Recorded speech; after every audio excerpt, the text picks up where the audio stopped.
Hello student, I am to discuss about congenital heart disease.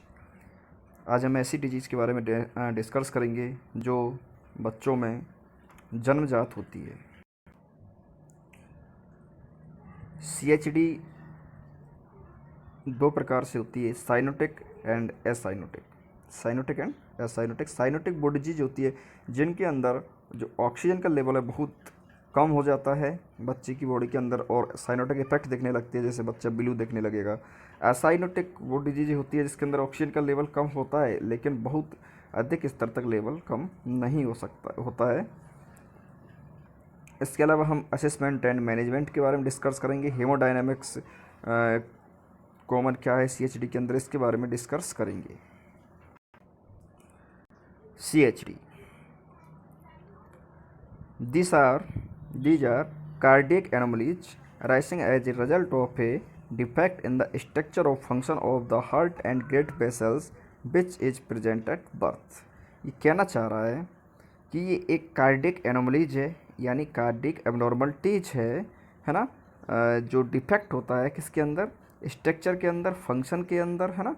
The heart and great vessels, यानी heart के अंदर या vessels के अंदर, चाहे इन्फीरियर वेना केवा हो गया, चाहे सुपीरियर वेना केवा हो गया, पल्मोनरी वेंस हो गई, है ना। इसके अलावा आपके वेंट्रिकल्स वगैरह हो गए, इनके अंदर ये क्या होता है, एनाटोमिकल डिफेक्ट होता है। ऐसी कंडीशंस को हम CHD कह सकते हैं। इसके अलावा this lesson either obstructed blood flow in the heart और वेसल्स नियर इट और Altered the pathway of blood circulating through the heart. ये कहना चाह रहा है कि जो हार्ट के थ्रू जो ब्लड सर्कुलेट हो रहा है उसमें कहीं ऑब्स्ट्रक्शन आ रहा है, या वो गलत रास्ते से प्रभावित हो रहा है, या उसके पाथवे को वो क्लियरली फॉलो नहीं कर रहा है। तो ऐसी कंडीशंस को हम CHD बोलेंगे। CHD दो प्रकार का होता है, एसाइनोटिक, साइनोटिक। एसाइनोटिक जो होता है उसको पिंक बेबी भी बोलते हैं। क्या बोलते हैं? Pink baby. ये एक कंपटीशन एग्जाम पूछा जाता है। और साइनोटिक होता है उसको ब्लू बेबी बोलते हैं। एसाइनोटिक के अंदर वॉल्यूम और प्रेशर ओवरलोड होता है ना। और साइनोटिक के अंदर पल्मोनरी ब्लड फ्लो के अंदर क्या होता है, जो चेंज होते हैं। एसाइनोटिक के अंदर कौन कौन सी कॉन्जेनाइटल एनोमलीज आती है, यानी ये कई प्रकार की कॉन्जेनाइटल एनोमलीज होती है हार्ट के अंदर। तो हमने एसाइनोटिक के अंदर किस किस को लिया, इसके अंदर PDA, BSD, ASD, coarctation of aorta, ये सब अलग अलग है। PDA patent duct arteriosus, BSD ventricular septal defect, ASD atrial septal defect, है ना। तो ये अलग अलग प्रकार से है, एक एक को हम आगे समझेंगे। साइनोटिक के अंदर कौन कौन सी एबनॉर्मलिटीज को हम लेंगे, तो इसके अंदर सबसे मोस्ट इंपॉर्टेंट और सबसे लार्ज जो एबनॉर्मलिटीज होती है उसका नाम है टेट्रोलॉजी ऑफ फ्लॉट। क्या होता है? Tetralogy of Fallot. इसके अंदर कई सारी कंडीशन से मिलके ये बनती है। ट्रांसपोजिशन ऑफ ग्रेट वेसल्स, यानी ग्रेट वेसल्स है, अरोटा है, उसकी पोजिशंस अलग है ना। ट्राइस कैप्सूल वर्ल्ड के अंदर भी एबनॉर्मलिटीज हो सकती है, अट्रेसिया हो सकता है। Next,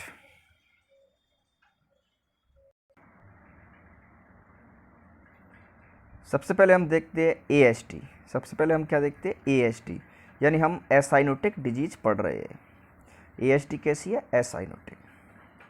N abnormal opening in the atrial septal which allow oxygenated blood from the left atrium to mix with deoxygenated blood in the right atrium at the minor pressure difference।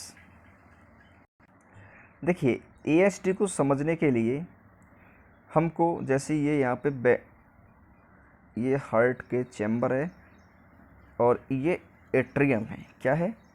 Atrium है या arterial. तो ये है right side का atrium, ये है left side का atrium.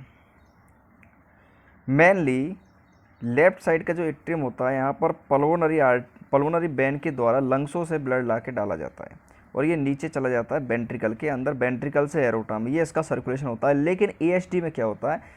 Atrial septal defect है, यानी जो एट्रियम है जो एट्रियम है इसकी दीवार में यहाँ पर डिफेक्ट है। ये कहीं भी हो सकता है, पोजीशन इसकी कुछ भी हो सकती है, नीचे यहाँ भी हो सकता है, यहाँ भी हो सकता है ना। जितना नीचे रहेगा उतना ही सीवियर रहेगा। तो ASD है, इधर यहाँ पर जो ब्लड का प्रेशर होता है वो ज़्यादा होता है बजाय राइट एट्रियम के, लेफ्ट एट्रियम में ज़्यादा होता है। यहाँ पर डिफेक्ट है, यहाँ पर एक होल है, यहाँ से ये ब्लड प्रेशर की वजह से इस साइड में आएगा। किस साइड में? राइट एट्रियम की साइड में आएगा। राइट एट्रियम में पहले से ही इन्फीरियर वेना केवा और सुपीरियर वेना केवा ब्लड लेके आ रही है। ये दोनों ही ब्लड लेके आ रही है। इधर यहाँ से इस हॉल के थ्रू भी ब्लड आ रहा है, तो इसका मतलब यहाँ पर प्रेशर बढ़ जाएगा, यहाँ पर प्रेशर बढ़ जाएगा। प्रेशर बढ़ने की वजह से जो राइट वेंट्रिकल है यहाँ पर भी प्रेशर बढ़ेगा, क्योंकि यहाँ पर ट्राइकैप्सिड बाल होते हैं, उनके थ्रू नीचे जाएगा ब्लड, और नीचे ये कहाँ जाएगा? पल्मोनरी आर्टरीज के अंदर चला जाएगा। पल्मोनरी आर्टरीज की वजह से लंग्सों के अंदर कंजक्शन बढ़ने लगेगा, लंग्सों के अंदर प्रेशर बढ़ने लगेगा, कंजक्शन होने लगेगा, इकट्ठा होने लगेगा ब्लड, और बॉडी की सप्लाई ऑब्स्ट्रक्ट होने लगेगी। तो ऐसी कंडीशन को हम क्या बोलेंगे? AST। क्या बोलेंगे? AST। ठीक है। ये 4 से 10% होता है टोटल CHD में से, और ये मोर कॉमन होता है फीमेल चाइल्ड के अंदर। किसके अंदर? फीमेल चाइल्ड के अंदर। AST का जो टाइप होता है, 3 टाइप है AST के। ओसिटम सेकंडम, अगर आपको याद हो तो ओसिटम सेकंडम हम किसको बोल रहे थे? जो फोरामेन ओवल चेंज हुआ था। ठीक है। तो अगर जो एट्रियम है, एट्रियम के सेप्टम के मिडिल में अगर क्या होता है? हॉल होता है। मिडिल में क्या होता है? हॉल होता है। उसको हम बोलेंगे ओसिटम सेकंडम, और ये 50 से 70% मोस्ट कॉमन केसेज में यही होता है। इसके अलावा ओसिटम पेरिमियम, ये 30% केसों में होता है, और ये लो पोजीशन पर, यानी कहाँ पे हम अगर यहाँ पे इंडिकेट करना चाहेंगे तो ये लो पोजीशन पर इस जगह हॉल होगा। साइनस वेनोसम्स, ये 10% होता है, और ये होता है जहाँ पर सुपीरियर वेना केवा एंट्री करती है उसके पास में, जहाँ पर सुपीरियर वेना केवा एंट्री करती है उसके पास में। तो इस प्रकार से ASD भी 3 प्रकार का होता है, ओसिटियम पेरिमियम, है ना, साइनस वेनोसम। तो ये आपको समझ में आया होगा कि तीनों का अलग अलग नाम क्यों दिया है। इनका नाम दिया अकॉर्डिंग टू पोजीशन, जहाँ इनका पोजीशन है वही के अकॉर्डिंग इनका नाम दिया गया। मोस्ट कॉमन होता है ओसिटियम सेकंडम, जो फोरामेन ओवल जिस जगह था उस जगह पे हॉल हुआ है। ऐसा बच्चा जिसको ASD हुआ है उसको क्या क्या क्लिनिकल प्रेजेंटेशन देखने को मिल सकते हैं? क्लिनिकल प्रेजेंटेशन मोस्टली जब बच्चा जन्म लेता है तो एसिम्प्टोमेटिक होता है, लेकिन कुछ समय बाद में कुछ ईयर बाद में इसको कुछ सिम्टम्स होने लगते हैं, जैसे बच्चा टायर्ड रहने का ड्यूरिंग फीडिंग के समय, है ना। और इसके अलावा जो बच्चा है खाने में और खेलने में एक्टिविटीज़ जो होती है उसमें भी कैसा रहेगा? टायर्ड रहेगा, सही से नहीं ये एक्टिविटीज़ कर पाएगा। सांस लेने में उसको तकलीफ होने लगेगी, शॉर्टनेस ऑफ ब्रीथिंग होने लगेगी। क्यों होने लगेगी? क्योंकि लंग्सों के अंदर जो हमारा राइट वेंट्रिकल है उससे वहाँ पे क्या हो रहा है? कंजक्शन हो रहा है। कंजक्शन जब होगा लंग्सों के अंदर, जब ब्लड भरा रहेगा तो सांस लेने में तकलीफ होगी, फटीग, थकान उसको महसूस होगी। क्यों? क्योंकि टोटल ब्लड जो सर्कुलेट होना चाहिए था बॉडी के अंदर वो सर्कुलेट नहीं हो पा रहा है। ब्लड वापस क्या हो जा रहा है? देखिए, जैसे ये हम बार बार बना रहे हैं इस स्ट्रक्चर को, कि जो ब्लड यहाँ से वेंट्रिकल में जाना चाहिए था, लेफ्ट वेंट्रिकल से एरोटा और एरोटा से बॉडी में जाना चाहिए था, नहीं जा रहा है। यहाँ में जाने के बजाय क्या हो रहा है? इस हॉल से वापस इसी जगह आ जा रहा है। कहाँ से आ जा रहा है? राइट एट्रियम में आ जा रहा है। राइट एट्रियम से राइट वेंट्रिकल में चला जा रहा है, राइट वेंट्रिकल से फिर से लंग्स में, फिर से लंग्स से इधर आएगा, लेफ्ट वेंट्रिकल लेफ्ट एट्रियम की तरफ आएगा, लेफ्ट एट्रियम से वापस से फिर राइट एट्रियम की तरफ आ जा रहा है। यानी ये सर्कुलेशन में जा ही नहीं रहा है, टोटल ब्लड सर्कुलेशन में नहीं जा रहा है। तो इसकी वजह से व्यक्ति को न्यूट्रिशन की और ऑक्सीजन की कमी होने लगेगी, और उसको थकान महसूस होने लगेगी, स्वेटिंग होने लगेगी, पल्पेशन होने लगेगा, और उसकी ग्रोथ रुक जाएगी। क्योंकि उसको क्या नहीं मिल रहा है? न्यूट्रिशन नहीं मिल रहा है। न्यूट्रिशन कंप्लीट रूप से बॉडी के अंदर सर्कुलेट नहीं हो पा रहा है। एक बार फिर से कि डायग्नोस्टिक क्या करेंगे? S1 एस्कुलेशन करेंगे, हम नॉर्मल रहेगा। S2 एस्कुलेशन करेंगे, इसके अंदर हमको बाइड और स्प्लिट देखने को मिलेगा, और इजेक्शन सिस्टोलिक में क्या होगा? मरमर साउंड हमको प्रेजेंट मिलेगा। ये ECG ऐसी इस तरीके की, अगर हम ECG करवाते तो इस तरीके की ECG हमको देखने को मिलेगी। चेस्ट एक्सरे हम करवा सकते हैं, क्या करवा सकते हैं हम, चेस्ट एक्सरे करवा सकते हैं। इसको हमको माइल्ड टू मॉडरेट कार्डियोमेगली देखने को मिल सकता है, यानी हार्ट की साइज हमको बड़ा देखने को मिल सकती है ना। इनलार्ज मिल सकता है राइट एट्रियम, क्योंकि राइट एट्रियम पर बहुत ज़्यादा प्रेशर है।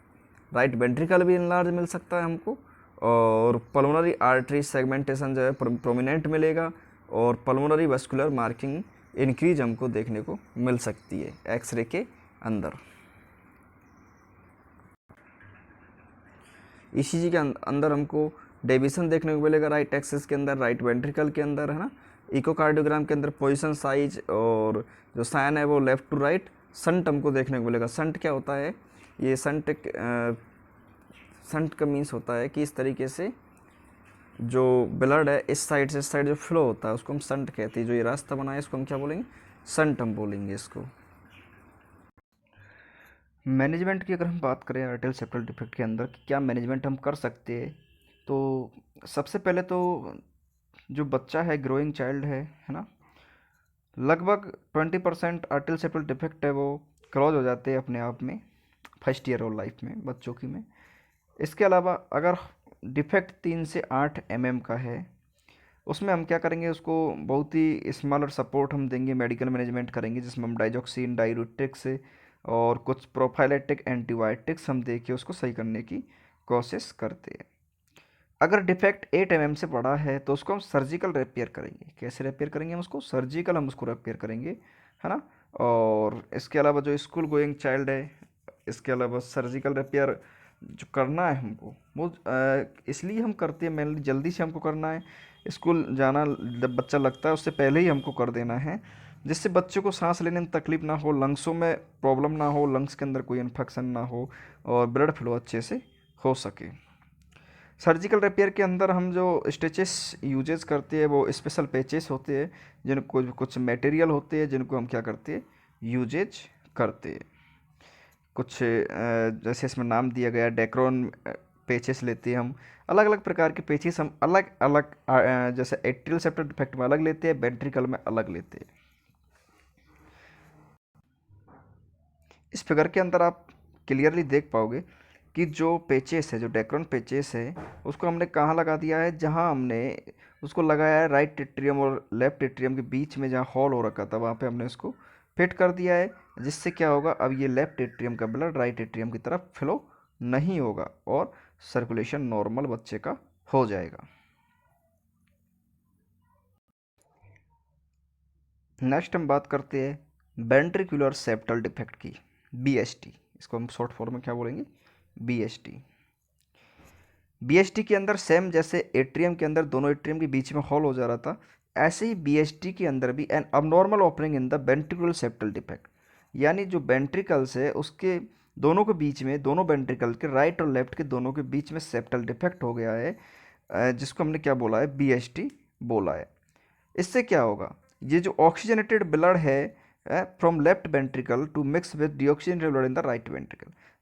जो वेंट्रिकल हमारे है, राइट वेंट्रिकल में होता है डीऑक्सीजनेटेड ब्लड, लेफ्ट वेंट्रिकल में होता है ऑक्सीजनेटेड ब्लड।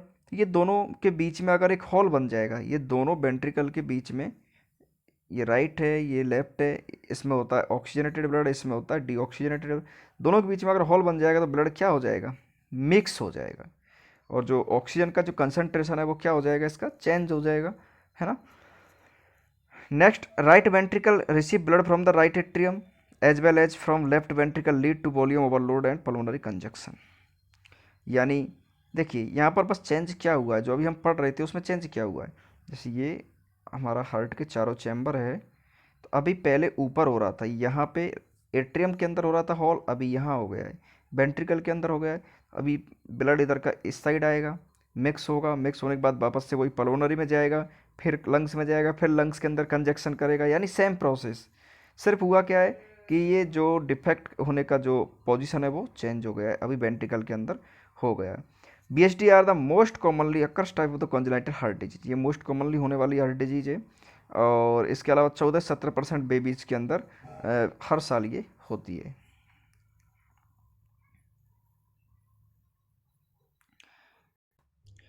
इस फिगर के अंदर आप देख सकते हो कि बीएसटी किस प्रकार से हो रहा है। ये देखिए, ये दोनों जो एट्रियम में वेंट्रिकुलर के जो दीवार है उसके अंदर डिफेक्ट हुआ है और ब्लड क्या हो जा रहा है, मिक्स हो जा रहा है। इस कंडीशन को हमने क्या बोला है, BSD। टाइप की अगर हम बात करें BSD के टाइप, सुप्रा क्रिस्टल BSD, ये कौन सा आता है, सुप्रा क्रिस्टल, यानी जहाँ ऊपर की साइड में ये हुआ है, देखो यहाँ आप देख सकते हो, occur just with the aortic valve at the left ventricular outflow tract, जहाँ पर एरोटिक वल्व है जस्ट वहीं पे ये हुआ है, तो इसको हम क्या बोलेंगे, supra cristal BSD।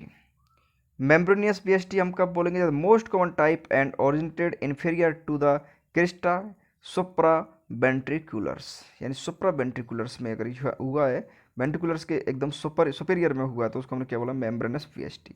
Muscular BSD occurs in the middle to apical intraventricular septum, middle के अंदर हुआ है, एपिकल के अंदर हुआ है, तो इसको हमने क्या बोल दिया है, मस्कुलर BSD, यानी इनका नाम हम अकॉर्डिंग टू इनके पोजीशन के दिया गया है।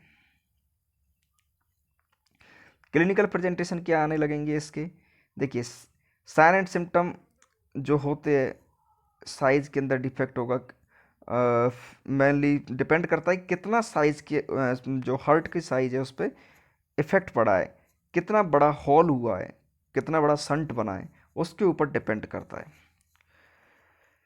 फिर भी हम देख लेते क्या क्या सिम्टम आएंगे। देखिए रेजिस्टेंस जो होगा, पल्मोनरी वेस्कुलर रेजिस्टेंस होगा बच्चे का, वो हाई होने लगेगा।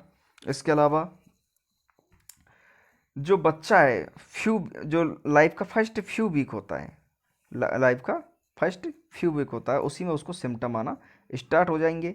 शॉर्टनेस ऑफ ब्रीथिंग होने लगेगी, ग्रोथ उसकी रिटार्डेड होने लगेगी, failure to gain weight, weight भी उसका नहीं बढ़ेगा। ये सब कारण क्या है, न्यूट्रिशन बॉडी के अंदर नहीं पहुंचने की वजह से ऐसा हो रहा है ना। हार्ट पाउंडिंग शेप का होने लगेगा, और जो रेस्पिरेटरी ट्रैक्ट है उसके अंदर बार बार इन्फेक्शन होने लगेंगे, क्यों, क्योंकि वहाँ पर कंजक्शन हो रहा है ना। इसके अलावा साइनोसिस, रेस्पिरेटरी डिस्ट्रेस, ये सब भी हमको देखने को मिल सकते हैं। डायग्नोस्टिक की अगर हम बात करें, क्या डायग्नोसिस हम करेंगे, तो हम एस्कुलेशंस करेंगे, है ना, पेनासिस्टोलिक मर्मर प्रेजेंट रहेगा वहाँ पर। इसके अलावा फर्स्ट जो साउंड होता है S1 जो साउंड है उसके अंदर मर्मर साउंड आएगी, और S3 के अंदर हमको हेयर्ड होगा अपेक्स पर, कहाँ पर, अपेक्स पर।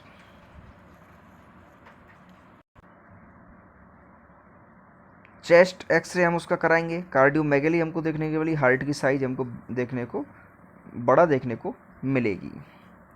मैनेजमेंट की बात करें तो मेडिकल मैनेजमेंट के अंदर डाइजोक्सिन डायरेटिक्स देंगे, है ना, एडिक्यूट न्यूट्रिशन देंगे, high calorie formula breast milk वगैरह देंगे, सप्लीमेंट्री ट्यूब फीडिंग देंगे, प्रोफाइलेटिक एंटीबायोटिक, और बैक्टीरियल के लिए एंडोकार्डाइटिस को रोकने के लिए हम क्या देंगे, एंटीबायोटिक्स देंगे। सर्जिकल रेपियर के अंदर हम क्लोज करेंगे, स्टिचेस लगाएंगे, है ना, स्पेशल पेचेस लगाएंगे। और इसके अलावा इंटरवेंट्री जो वेंटिलेशनल कार्डियक कैथराइजेशन है हम उसको कर सकते हैं, यानी जो वेंट्रिकल्स के अंदर जो कैथराइजेशन हम करेंगे, जिससे सेप्टल्स को ऑक्लूड किया जा सके, बंद किया जा सके। Outcome of surgery 95% success rate होती है इसकी। Growth of child catches up to 1 to 2 year, और size of the heart reduce, murmur can be heard 2 to 3 month तक देखेगा।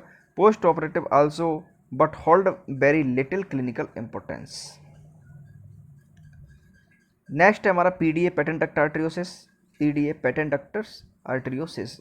इसके अंदर क्या होता है, failure of closure of ductus आर्टरियोसिस, यानी जो डक्टस आर्टरियोसिस बनता है। डक्टस आर्टरियोसिस कहाँ बनता है, देखिए जब बच्चा जन्म लेता है तो जो पल्मोनरी आर्टरीज लंग्स की ओर जाती है, उसमें से एक स्ट्रक्चर निकलती है इस तरीके से, जो एरोटा से डायरेक्ट कांटेक्ट में रहती है, एरोटा से डायरेक्ट कांटेक्ट में रहती है। इसको हम क्या बोलते हैं, इस स्ट्रक्चर को डक्टस आर्टरियोसिस। क्या काम क्या है इसका, काम यह है कि जब लंग्स मैच्योर नहीं होते तो उस समय जो ब्लड राइट वेंट्रिकल में होता है उसको ये सीधा एरोटा में डाल देती है, सीधा एरोटा में डाल देती है, और कुछ मात्रा में ही लंग्सों की तरफ जाने देती है, क्योंकि लंग्स उस समय फंक्शनल नहीं होते। लेकिन जन्म के बाद में नॉर्मली होना क्या चाहिए कि जो डक्टस आर्टरियोसिस है वो बंद हो जाना चाहिए, क्लोज हो जाना चाहिए, और जो ब्लड है वो लंग्सों के थ्रू जाना चाहिए।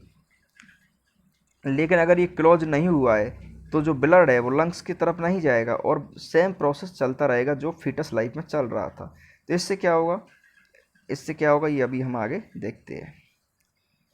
मोस्टली प्रीमैच्योर बच्चों में ऐसा होता है, या फिर किसी माता को रूबेला या कोई इन्फेक्शंस रहा है तो उसमें ऐसा हो सकता है। इसके अंदर क्या होगा, oxygenated blood pass from the aorta to the pulmonary artery mix with the deoxygenated blood which goes to the lungs, increase blood volume to the lungs, pulmonary hypertension and congestion, pulmonary hypertension and congestion।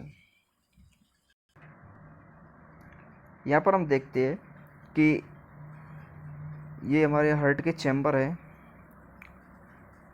ये जो यहाँ से blood जा रहा है, जन्म से पहले यहाँ पर प्रेशर ज़्यादा था, जन्म के बाद में यहाँ का प्रेशर कम हो गया और इधर लेफ्ट वेंट्रिकल का प्रेशर ज़्यादा हो गया। यहाँ से ब्लड एरोटा के अंदर जाएगा और जो पल्मोनरी आर्टरी यहाँ से निकली हुई थी, जो एरोटा से डक्टस आर्टरीसिस के थ्रू जुड़ी हुई थी, ये क्लोज अगर नहीं होती है तो यहाँ का जो प्रेशर है वो एरोटा से ब्लड को किधर डाल देगा, पल्मोनरी आर्टरीज की तरफ डाल देगा। पल्मोनरी आर्टरीज उस ब्लड को कहाँ लेके जाएंगी, लंग्स के अंदर लेके जाएगी। लंग्स के अंदर लेके जाएगी, लंग्स के अंदर प्रेशर से ब्लड जाएगा, वहाँ पर कंजक्शन बढ़ेगा और ब्लड वॉल्यूम बढ़ेगा। इससे पल्मोनरी हाइपरटेंशन होगा और कंजक्शन होने लगेगा। अगर ऐसा होता है तो जो पल्मोनरी आर्टरीज है उनके अंदर इरिटेशन होने लगेगा, उनके अंदर उसकी जो दीवारें हैं वो क्रैक हो सकती है और वहाँ पर इन्फेक्शन हो सकता है। देखिए इसमें हम समझ सकते हैं कि अगर यहाँ से जब ब्लड जा रहा है तो ये ऑक्सीजनेटेड है, ये एरोटा में जाएगा, है ना, और जो पल्मोनरी आर्टरी में जो ब्लड जा रहा है ये डीऑक्सीजनेटेड है, लेकिन एरोटा में प्रेशर ज़्यादा होता है और यहाँ पर जो डक्टस आर्टरीसिस है वो बंद नहीं हुआ तो एरोटा का ब्लड कहाँ आने लगेगा, पल्मोनरी में। पल्मोनरी ये कहाँ जाती है, लंग्स में। ये दोनों साइड कहाँ जाती है, लंग्स में। लंग्सों के अंदर प्रेशर बढ़ेगा, हाइपरटेंशन होगा और जो पल्मोनरी आर्टरी है इसके अंदर ही प्रेशर बढ़ेगा। एक्चुअली में इसके अंदर प्रेशर लो प्रेशर होता है जन्म के बाद। क्लिनिकल प्रेजेंटेशन की अगर हम बात करें, shortness of breathing, congested breathing होने लगेगी, है ना।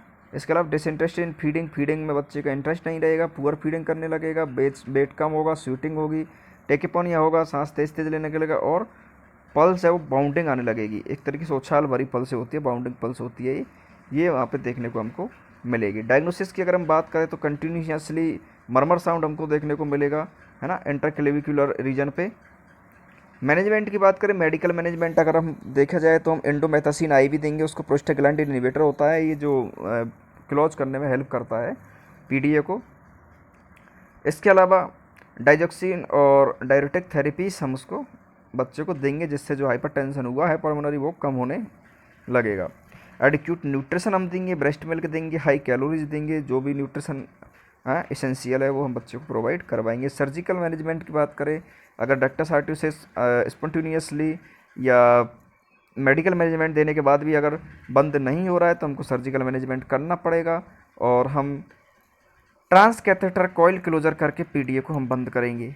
इसके अलावा PDA ligations involves closing the opening, यानी इसमें क्या करेंगे हम पीडीए लेगिशंस के अंदर एक प्रोसेस करके और जो ये एरोटा और पल्मोनरी के बीच में जो ये ओपनिंग बनी हुई थी इसको हम क्या कर देंगे, यहाँ से बांध देंगे, इसको बंद कर देंगे। बांधने के बाद ये धीरे धीरे अपने आप क्लोज हो जाएगा। जो रिपेयर करेंगे हम वो बच्चा लगभग 6 महीने से एबोव होना चाहिए। तो ये अभी तक हम एसाइनोटिक डिजीज पढ़ रहे थे। कैसी पढ़ रहे थे, एसाइनोटिक डिजीज हम पढ़ रहे थे।